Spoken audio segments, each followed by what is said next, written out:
ছোটবেলায় জানো তো মাকে দেখে সবসময় ভাবতাম বড় হয়ে আমি কোনোদিনও মায়ের মতো হব না। আমাদের বাড়িতে একটা ছোট্ট ফ্যাক্টরি আছে, সকালবেলা উঠেই মাকে দেখতাম ঘরের মেম্বার প্লাস কর্মচারীদের জন্য নিত্য নতুন রোজ টিফিন বানাতো।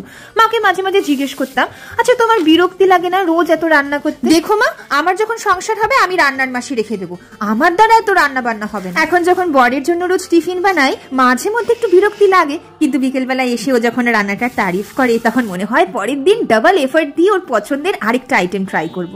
এই অভ্যাসটার মধ্যেই না একটা ভালোবাসা লুকিয়ে আছে জানো। দুর্গাপুরের মৌপালি, বাংলাদেশের তাসিন আর প্রিয়াঙ্কা দি তোমাদের জন্য এত এত ভালোবাসা। আগে একটা কাঁচের টিফিন বক্স ছিল, গুণধর বাচ্চা সেটা ফেলে ভেঙে দিয়েছে, অগত্যা আবার একটা বক্স কিনতে হলো। বাট এইবারেরটা খুব ভালো হয়েছে, হিট প্রুফ আবার মাইক্রোওয়েভ সেফ। জানি তোমরা লিঙ্ক চাইবে, তাই স্ক্রিনেই আমি লিঙ্কটা ট্যাগ করে দিলাম। এইরকম টাইপের লাঞ্চ বক্স সিরিজ কি তোমরা দেখতে চাও? তাহলে অবশ্যই কমেন্ট করো। আজকে বানালাম চিকেন ভর্তা আর এদিকে একটা স্যালাড। রেসিপিটা কিন্তু আমি কমেন্টে লিখে দিয়েছি, দেখে নিও।